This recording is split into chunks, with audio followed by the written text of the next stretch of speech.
तो आज है हमारा डे 2 जिसमें मैं देर से उठा और बाहर जाकर मैंने देखा तो बहुत जोरों की बारिश हो रही थी। तो हमने सोचा हम योग करेंगे, जिसमें हमने अनुलोम विलोम किया, जिसके बाद हमने किया भ्रमरी और फिर अपने हैंड को स्ट्रेच करते हुए हमने कुछ अलग प्रकार के अभ्यास करने का प्रयास किए जो हमने मोबाइल पर देखा था।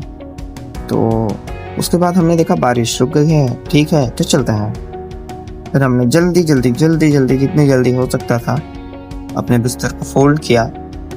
फोल्ड करने के बाद हमने सोचा कि हम आज क्या क्या करने वाले हैं, और सोचते सोचते हमने अपने फोल्डिंग को उठाया, उसे फोल्ड किया और फिर जल्दी से रख के छत पर गए। यहाँ पर हमने वार्म अप से स्टार्ट किया।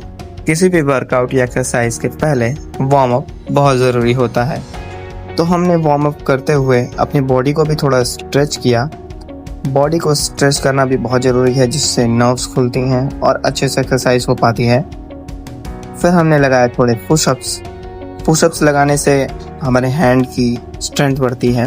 तो आज था हमारा बैक डे, जिसमें हमने डंबल्स से चालू किया और दोनों साइड डंबल रो करते हुए बारिश धीरे धीरे तेज होने लगी थी, और बारिश तेज होने की वजह से हमें वहाँ से भागना पड़ा। फिर हम जल्दी से अंदर आए और अंदर आने के बाद हमने फिर से बैक की एक्सरसाइज की। दोनों हाथ से डंबल रो लगाते हुए हमने किया ख़त्म। एंड देन हमने अपने हाथ के स्ट्रेंथ बढ़ाने और अपने बैलेंस को बनाए रखने के लिए ये एक्सरसाइज देखी थी, जिससे कि हमें दीवार पर पैर रख के उसे कुछ देर तक होल्ड करना था, जिससे हमारे हैंड की स्ट्रेंथ और फ्लेक्सिबिलिटी बनती है। इसके बाद हमने अपने पुरानी एक्सरसाइजेस को फिर से दोहराया, जिसमें हमने इस बार कुछ अलग करने का ट्राई किया, और फिर हमने अपने पैर को फैलाने की कोशिश की और फिर होल्ड की।